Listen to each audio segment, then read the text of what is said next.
Hello guys, GS pro competition में आपका स्वागत है। और आज हम लोग यूपी ट्रिपल एससी को लेकर के यूपी ट्रिपल एससी को लेकर के यहाँ पर सुंग वंश से संबंधित सबसे महत्वपूर्ण क्वेश्चन पर डिस्कस करने जा रहे हैं। प्यार दोस्तों, अगर आप इन क्वेश्चंस को करते चले गए तो यकीन मानिए यहाँ से आपके एग्जाम में क्वेश्चन फंसेगा, कंफर्म फंसेगा। तो पहला क्वेश्चन सुंग वंश से, निम्न में से कौन सुंग वंश का संस्थापक था? पुष्यमित्र सुंग, अग्निमित्र, वसुमित्र, खारवेल। बताइए भाई, क्या तो आपका बिल्कुल सही। इसका आंसर है पुष्यमित्र सुंग। पुष्यमित्र सुंग ने 185 ईसा पूर्व में यानी 185 बीसी में मौर्य वंश के अंतिम शासक वृहद्रथ, याद रखिएगा, वृहद्रथ की हत्या कर दी थी। वृहद्रथ की हत्या करके जिस वंश की स्थापना की थी उसे सुंग वंश के नाम से जाना जाता है। I hope you understand. अगला क्वेश्चन ये रहा, क्या निम्नलिखित में से किस शासक ने घोषणा की थी कि जो मुझे एक बौद्ध बिच्छू का सिर लाकर देगा उसे मैं 100 दिनार दूंगा? बताएं। पुष्यमित्र सुंग, अग्निमित्र, वसुमित्र, खारवेल। क्या होता है दोस्तों? बिल्कुल सही। इसका आंसर पुष्यमित्र सुंग है।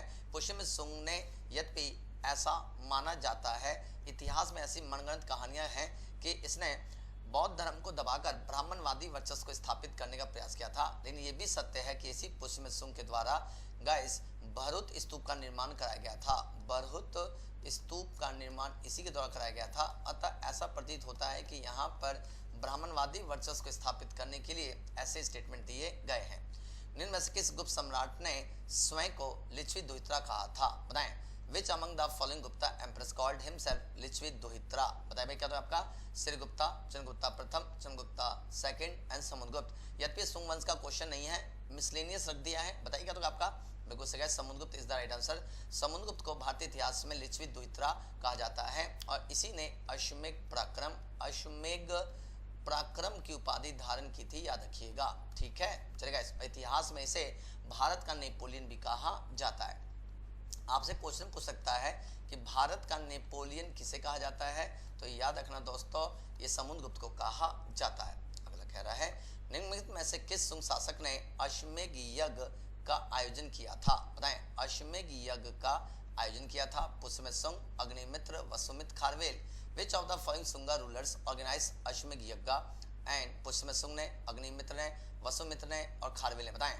बिल्कुल सही है, इसका आंसर पुष्यमित्र सुंग है। पुष्यमित्र सुंग ने पतंजलि की सहायता से, याद रखिएगा, पतंजलि की सहायता से 2 अश्वमेध यज्ञ किए थे, याद रखिएगा, 2 अश्वमेध यज्ञ किए थे और इसी पतंजलि के द्वारा महाभाष्य की रचना की गई थी। ये भी आपसे क्वेश्चन पूछा जा सकता है। I hope you understand guys. अगला क्वेश्चन ये रहा, पुष्यमित्र सुंग ने निम्नलिखित में से किस पुरोहित की सहायता से अश्वमेध यज्ञ किया था? जस्ट अभी पीछे बताया, बताइए।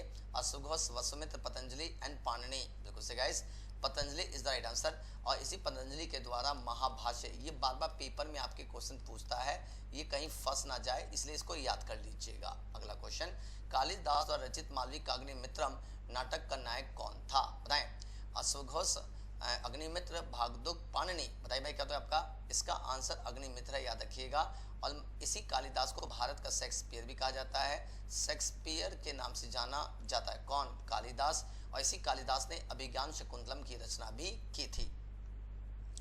निम्न में से किस सुंग शासक ने भरहुत स्तूप का निर्माण कराया था? जस्ट अभी पीछे बता चुका हूं, बताइए क्या तो आपका पुष्यमित्र सुंग, अग्निमित्र, वसुमित्र, खारवेल। बिल्कुल सही गाइस, इसका भी आंसर पुष्यमित्र सुंग है।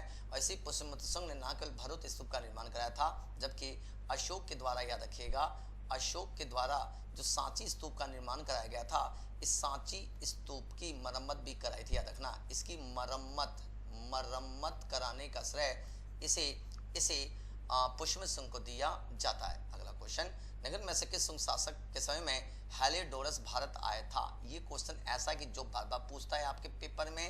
पुष्यमित्र सुंग, अग्निमित्र, भागदुक, पाणिनि। बिल्कुल सही गाइस, भागदुक के समय में हेलियोडोरस ने भारत की यात्रा की थी और इसी ने विदिशा में, याद रखिएगा, विदिशा में गरुड़ ध्वज की स्थापना किया था। गरुड़ ध्वज का स्थापना किया था, याद रखना। आई होप कि गाइस आपने इसमें से 8 में से कम 7 क्वेश्चन तो आपके बिल्कुल करेक्ट सही बने हो। कमेंट बॉक्स में जरूर बताइएगा कि आपने कितने क्वेश्चन बनाए। और प्यार दोस्तों, अगर आप टेलीग्राम ग्रुप पर जुड़ना चाहते हैं तो ये मेरा टेलीग्राम का लिंक है, आप इस पर जुड़िए। आपको यहाँ पर यूट्यूब पर लाइव क्लासेस की लिंक भी मिलेगी, यूट्यूब पर क्लास के लाइव क्लास की लिंक मिलेगी गाइस, जिससे आप यूट्यूब पर लाइव क्लास भी ले सकते हैं। Thank you, take care and जय हिंद दोस्तों।